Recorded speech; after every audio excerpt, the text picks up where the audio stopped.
Welcome again. It's now time to talk about the half of the B1G that everyone wants to know about. Parker says there are 3 teams in this division that could win it all. Let's get it started.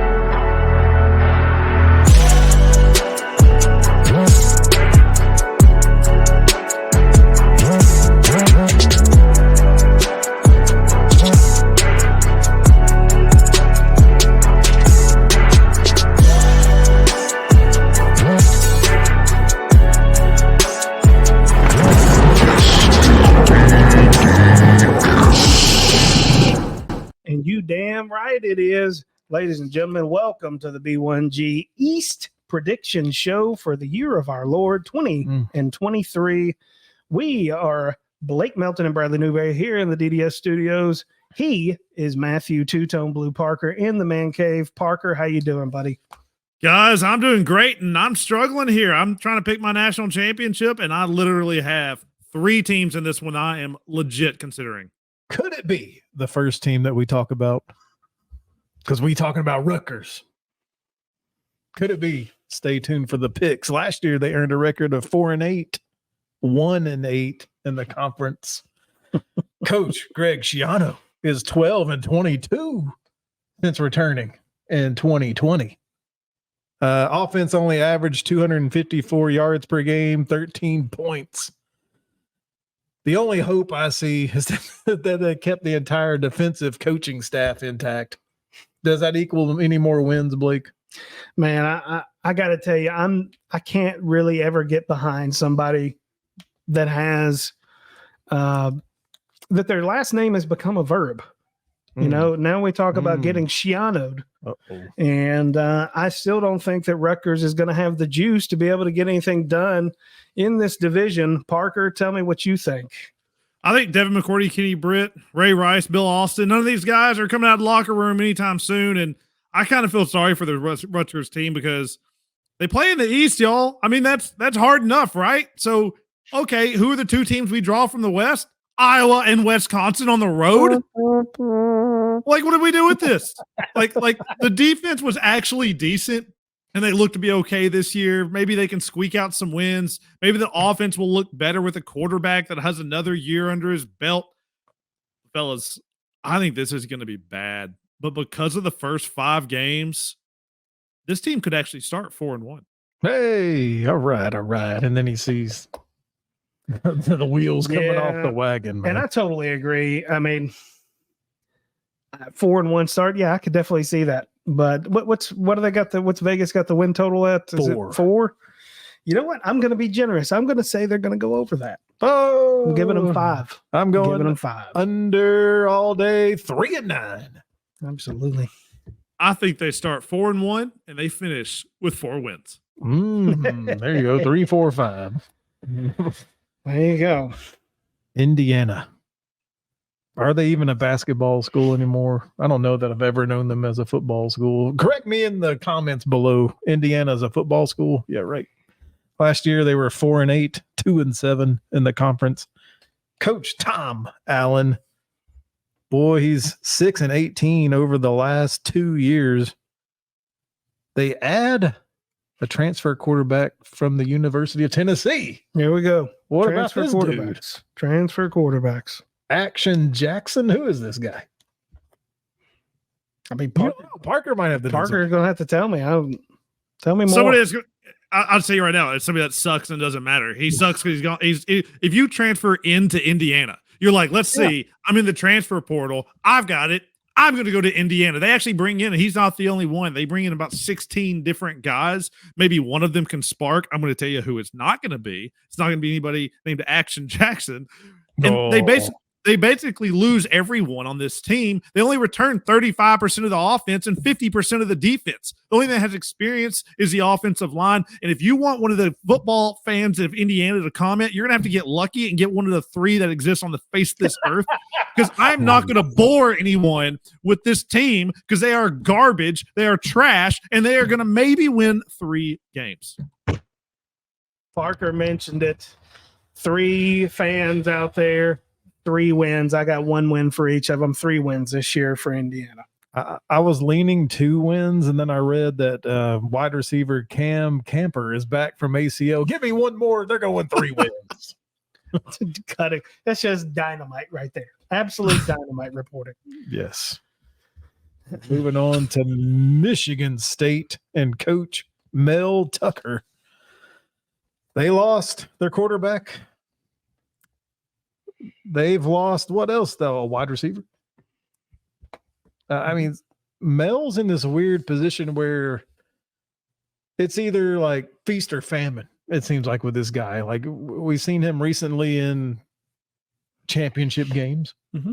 And then last year, they go 5-7, 3-6 in the conference. I don't know which Michigan State team's going to stand up this year. I really don't.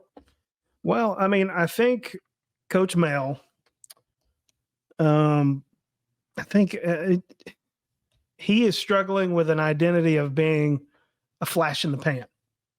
Is that what he is? You know, can he recover? Because I mean, it's been a pretty decent skid here. What's Vegas got the win? 4.5. 4.5. That's it. Yeah, I mean, I'm probably I don't know. I'm kind of on the fence there on that one, but I mean, they're in the tough division here for sure. I'll give them that, but I think that they're going to have to do better in recruiting. They got to do everything better. Basically, they can't just be this team that pops up once every 7 years. If they want to be relevant, they got to be able to put consistent talent out on the field. And I just don't know that that's going to happen this year. Yeah, Brad, you say you don't know which Michigan State team's going to show up because Mel's in the championship, then they're terrible. There's one thing that is consistent about them being good and bad. Mel has sucked since he got the bag. They haven't done anything. Like that. That is it. Like, and this is going to be incredibly difficult. Even after that, I remember we talked about, like, hey, great, Mel Tucker's looking good, but my God, it's 1 year. Why are we signing this guy to $100 million contract? And you're right. They lost their quarterback. And not only did they lose their quarterback, they lost their quarterback after spring. Did he get poached? Did he leave? Who knows what happened there? We don't know who the starting quarterback for Michigan State is a few weeks before the season starts. It looks like it's going to be Noah Kim. Who knows? He took like 10 snaps last year. I don't even know. They only bring back 2 starters in the offensive line. The defense was outside the top 120. This team, yeah, you know what? Vegas has us at 4.5, and Vegas has it wrong. They have it wrong, and they have it, in my opinion, this is one of the easiest bets of the year. This team sucks. They can't stop anyone. They can't block. They can't do anything. If they play the SEC, I'd have them 3-point underdogs to Vandy. I'm giving them 3 wins just because they have 3 cupcakes. Wow. Scathing there for sure. But I mean, you talk about college football. College football, if you don't have a quarterback, you're not going to do anything. If you don't have a good quarterback, you're not going to do anything. I'm going 4 wins. I'm going under, just under. I think they might screw up and beat somebody else. I'm going to shock the world and go over. I'm going 5 wins, 5-7, but you're not good enough to make any noise, man. I don't think you're going to shock any of the big dogs here in this B1G East. The one stat that I have is that their defense ranked 101st and 111th in the past 2 seasons. I don't see how it's going to be any different. So it's not enough to go to the bowl, any bowl games. Yeah, when I said outside the top 120, I mean they were outside the top 120 in coverage specifically. Yep, that's right. Yeah. All right, we're moving on to Maryland. Last year, they earned a record of 8-5, 4-5 in the conference. Coach Mike Loxley returns, and the return of the quarterback, baby Tua. But the O-line, Parker, has to replace 4 starters. What do you think about this offense? Man, I mean, I love some baby Tua. You know, we mentioned it on the other B1G podcast. He's only one of 3 returning quarterbacks in the Big Ten. And you're right. Look, we need to, hopefully he can stay up because 80% of the starting offensive line's good, is gone. But the good thing is they have 2 major weapons at wide receiver and at running back. But basically everyone else is new. But the good news, a lot of those new guys are major, like huge names from the wide receiver room. or into the wide receiver room. And usually when you think about this team, we think offense, right? You think baby Tua, you think like what they should be really good about this. But it was last year, it was the defense that allowed them to win 8 games, the most in 13 years, by the way. So the offense is what actually needs to step up here. And I believe with the new wide receivers they brought in the transfer portal, if the offensive line, this is a huge if, can keep baby Tua up, that is it's gonna be way better because they were outside the top 50 last year on the offense. Yeah, I'm sorry, guys. I'm looking down here because somehow in all my note taking, I forgot to do fucking Maryland. But I've got some stuff here. I'll give you some names. Well, I mean, I got it here. I got it. Okay. So here's the thing. I think baby Tua is going to sneak up and he's going to bite some people. I think he's going to do it this year. Vegas has got him at 7.5 wins. I think they might go over. I think they're going to go 8. I'm going 8 wins here, guys, for Maryland. I think that there's a chance that they could really piss in somebody's Cheerios here in these next 3 names that we're going to talk about. They have a new associate head coach in Kevin Sumlin, new offensive coordinator in Josh Gaddis. Parker's mentioned that some of these squads can get to the quick starts, man. I could see 4-0, 5-0 with Maryland. Will they play spoiler? I'm going a conservative 7. I wanted to say 8 or 9, but I couldn't. I didn't have the. I can't go 9. I didn't have the stones to say it. So I'm going to go 7. 7 and 5. And you're right. Gaddis has got some local ties here. He was a Vanderbilt wide receivers coach back in 2012. He's coached with Penn State and Alabama, and last year it's with Miami. We know how that went. I don't know if I completely blame that on him. The schedule, you just said it, starts off perfect for them. I think they start off a legit 5-0. I think the offense is better than last year. I'm going to put them at 8 wins because that back half of the schedule is really tough. However, just like Blake said, there is a world where we're sitting here and talking on one of our recap shows. Hey, Maryland just knocked off Penn State. Maryland just knocked off Ohio State. Maryland may have just knocked off Michigan. That conversation is real and could happen. Bada bing. Yeah. Bada bing. We'll see. Now we get into the teams that Parker mentioned at the beginning that we could be seeing in the college football playoffs. And we'll begin with Penn State. Earned a record of 11-2, 7-2 in the conference. One of Blake's favorites, Coach James Franklin. He has to break through, man. He has to beat the big dogs in Ohio State and Michigan. Can he? He's got the running backs. Nicholas Singleton, Katrin Allen.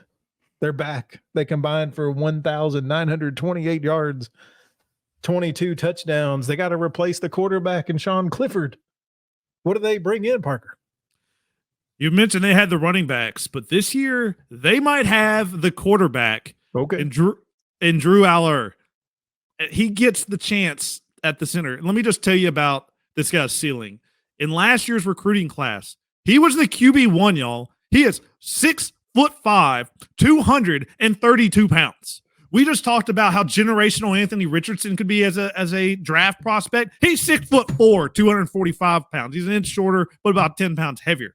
I mean, this guy is legit, and they're not going to have to depend on him, just like you said, because of the running back. And as far as wide receivers, they've got transfers in Dante Cephas and Malik McClain, big impact guys, a vet coming back, Lambert Smith.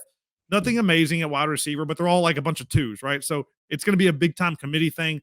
This team goes as far as offense, once we'll talk about as this quarterback goes, but he has the potential to be, I'm talking potential Heisman Trophy type candidate. That's the type of level of recruiting this guy is.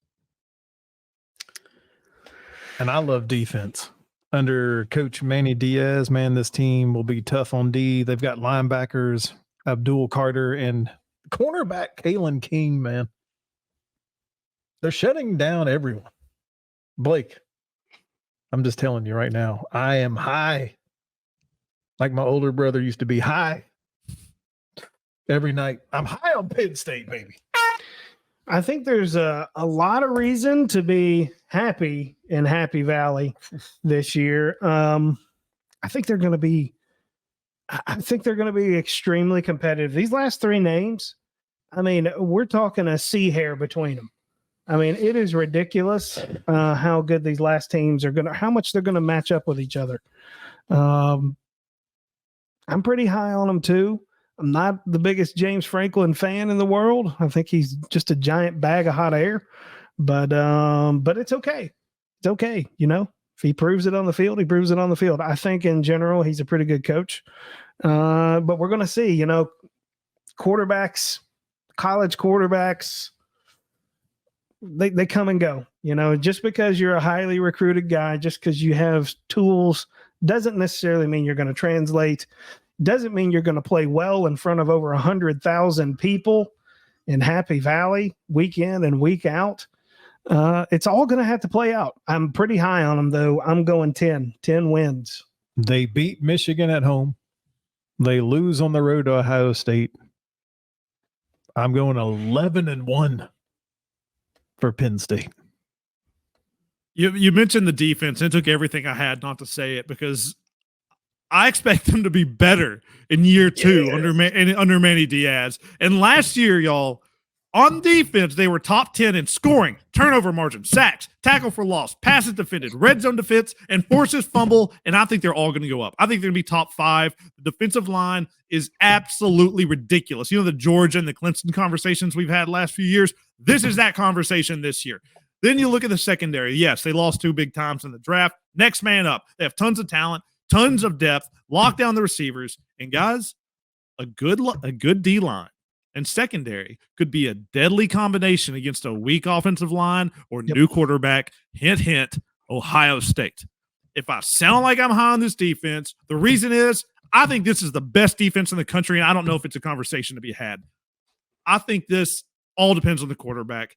This is the year Penn State gets Ohio State. 11 wins with real national championship aspirations.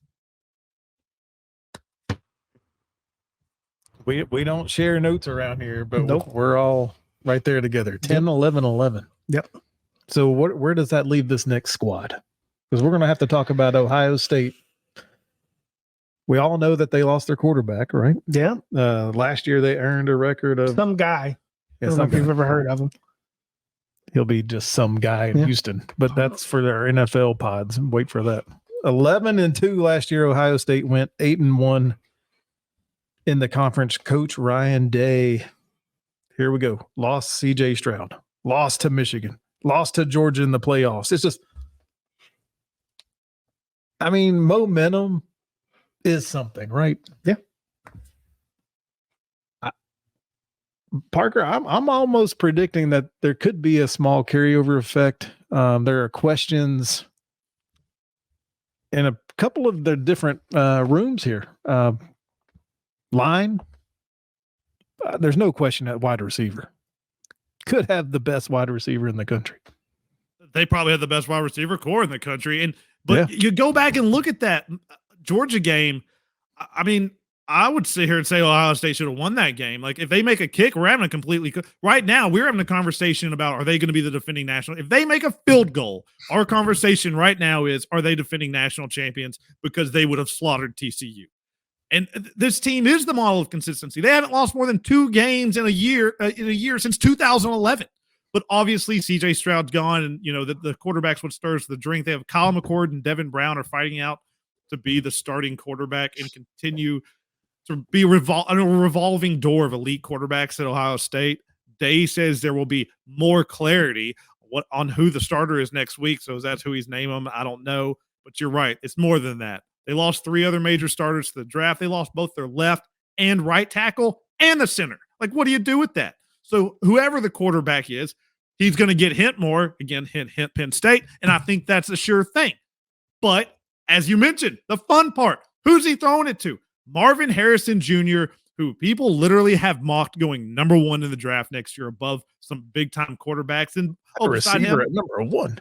Yeah, and on the other side, who do you got? You got Egbuka. Like, Egbuka. Like, this guy is going to be a top 15 wide receiver. Both of them. I mean, it's unbelievable. Oh, and their depth. Oh, yeah. Well, it's just a bunch of like second rounders and Julian Fleming, Jaden Ballard, Xavier Johnson, and Carnell Tate. Go ahead and mark that name down. It's going to be the next big time wide receiver. So maybe it doesn't matter who's quarterback. Maybe if it's somebody that can throw it down the field, these guys are going to get open. Well, I think that part right there is what makes me lean towards Ohio State. Maybe it's having the edge out here. I understand Penn State's defense is really good. I know that Ohio State lost their big offensive lineman.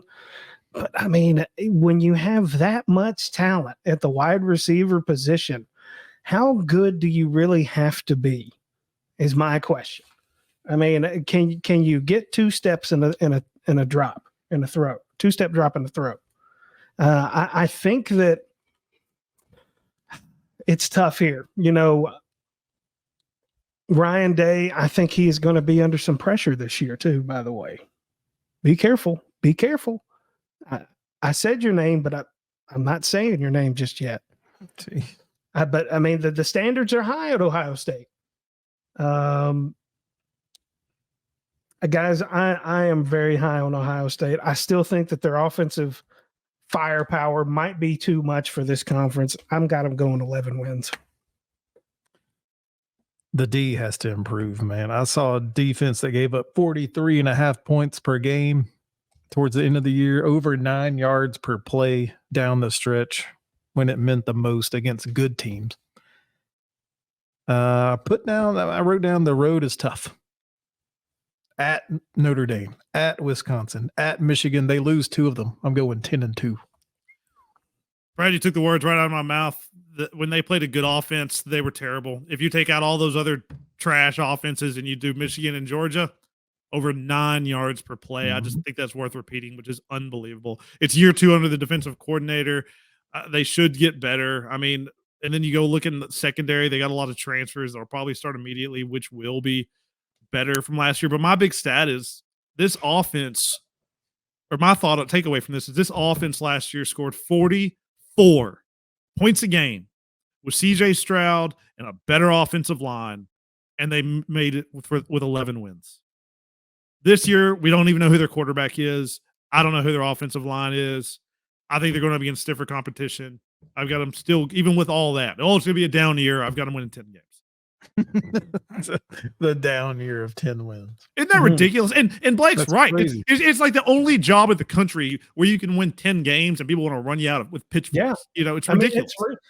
I'm going to say this. Here goes. Oh, no. If by the end of the season, if something really bad happens, what if? We're going to play the what if.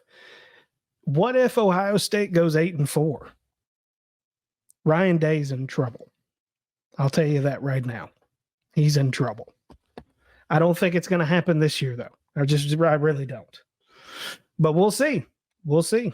I could see him being like, if something like that happened, not being fired, but pulling the Lincoln Riley and being like, I'm tired of this. This is ridiculous. I sit here and win 11 games every single year, and I'm about to win the national title, and I've one down year, and now I'm putting on the hot seat. Like, peace out. I'll go somewhere else. Yeah, I mean, I totally agree with you. I just know how things go here with these big programs, and I mean, we saw Mark Richt get fired for having a 9-win season at Georgia. So I mean, it's like we're not saying they're being reasonable. It's just the way things are with these big, huge mega donors. And now with NIL, there's even more money, but that's a whole nother podcast. Last but not least, Michigan. Last year. Are we sure not least? 13-1, 9-0. In the conference, Jim Harbaugh returns quarterback J.J. McCarthy, All-American running back Blake Corum. The D held teams to 16.1 points per game. What's not to like? What's not to like here? It's just going to be one of those top 3. Are they going round robin? They're just going to beat up each other and they're all going to have a loss? Or does Michigan get out of this at 12-0? You really want to know my opinion? I right want to hear now? Parker first. Let's hear I just think it's Parker. funny you say that because if there's a 3-way tie, Penn State beats Michigan, Michigan beats Ohio State, Ohio State beats Penn State, and they go undefeated. This could happen. The tiebreaker goes 5th in line. And if you're looking at it, it's either going to be Penn State or Ohio State, and it wouldn't be Michigan in that scenario, just in my opinion. But you're right. What is there not to like about this team? There's 10 of their 13 wins last year were by more than 20 points. Like, they averaged more than 40 points per game last year, and I think they're going to be better this year. McCarthy, you said it, back at quarterback. The only question is, can he hit the deep ball? Maybe. They didn't really attempt it last year. They probably have the best offensive line in the country. And you mentioned Blake Corum. Yeah, he's going to be back from injury, but guess what? His backup, Donovan Edwards, in there in the background, was the bell cow when Corum got hurt. He went for 520 yards in 3 games. So they've got 2 guys. They can just turn around and just hand it to that. And on top of that, I want to give you another name because there's always a tight end you never hear of in college that turns into something. It's usually Iowa or Georgia. It's Michigan this year. Remember, Colston Loveland. Like, this offense is, I feel like it's what Ohio State was last year. I'm before Blake reveals, because the way you said that made it sound like you're going to surprise some folks. So I'm going 11-1 with your loss being to Penn State. Where this puts you in this craziness that I have written down with 11-1 for Michigan, 11-1 for Penn State, 10-2 for Ohio State. I don't know. I mean, I guess if it's 11-1, 11-1, Penn State's going to win in my mind in the tiebreaker. But what a season! I think they're going to be good. What's this information you have? Uh-oh. Alert. 3 sounds of the horn means fraudulent. I'm telling you this right now, guys. I am so sick and tired of hearing all this bullshit about a Michigan team who goes down and starts playing East Carolina, UNLV, Bowling Green, Rutgers, Indiana, Nebraska, Minnesota, Indiana. They can't Michigan help State. it. They're in the B1G. I know, but we're going to sit here and say that they're great because they're playing a bunch of bullshit teams. They can only play what's in their conference. Come on, guys. The B1G. Look, man, Powerful. I'm going to tell you right here and right now, they're going to lose one of those games they're not supposed to lose. I'm just going to tell you they're going to fall to Maryland. I want you to pay attention right here. Uh-oh. This game right here, Newberry, against Maryland. I want you to pay attention right here because they're going to be hurting after losing very emotional, Happy Valley. A very emotional game right there. And then they're coming back at Maryland, back-to-back road games. You better pay attention right here to this schedule Blake right here. sees it. 9 wins. Jim Harbaugh, you better make sure that you got a good realtor, buddy, because you never know what could happen in the state of Michigan whenever you go 9-3. Whoa, no. I mean, we talked about Maryland jump up and bite somebody. I would not be shocked for sitting here having that conversation. I've got written down literally the same thing Blake just said. East Carolina, UNLV, Bowling Green. Then they get against Rutgers, and then guess what? They got Nebraska against a brand new coach. I look at it as a positive as you get your ducks in a row playing all these easy guys out of the way first and get it figured out. The schedule's cake for this defense. They play 1 top 25 offense projected. It could be 2 if I think Penn State's quarterback shows up. Michigan is going to be favored by double digits in all but 1 game. And they're going to be favored in all games. The schedule lines up. I just think they're going to be good. I got them going with 11 wins. I've got them winning. I've got them winning this conference. I actually have a great shot of them going undefeated. I fought with 11-12. 9-3. Ohio State wins with 11 wins. Wow. And guess what? Oh, we'll get to the conference championship here in a second. Yeah, and I guess we're all different because I have Michigan and Penn State both at 11-1. I said it in both predictions. I think Penn State beats Michigan, so give them the tiebreaker. I got Penn State versus Iowa in the title game. Yep, I've got Ohio State versus Wisconsin, and I've got Ohio State waxing that ass. And I've got Wisconsin and Michigan, but a 1-loss Penn State team making it through the college football playoffs. Boy, oh boy, we have never been so different on a prediction show as we have been right here, right now tonight. Guys, That is the B1G right there. That's the B1G East, but that's the whole B1G right I want to hear. I want to hear the people.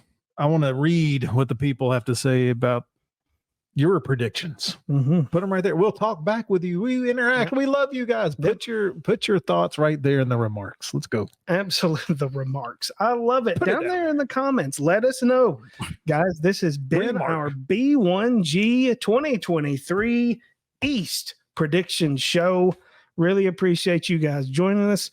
As we said last time, we are on our way to 1 quadrillion subscribers. You can be a part of it. Go down there in the whatever the hell area this is down here. Hit that like and subscribe button there. Share this video with all your friends. They can tell us how stupid we are. They can tell me how stupid I am for saying that Michigan's only going to win 9 games.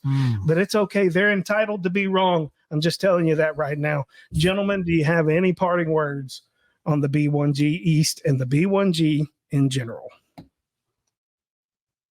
I will go out and say right now, Michigan State is going to come in dead last. Done. Out. Dead last. And I was going to say, you might as well call Tim Allen the tool time man instead of Tom Allen for Indiana, because that team's in trouble. And I'm going to go ahead and right here, the fire is burning. Oh. Here we go. Greg Schiano, this will be your last year coaching college football, folks. Write it down right now. Oh, no. He's gone after this season. That's all we got for today. As usual, it is two-tone blue all the way. You guys be well.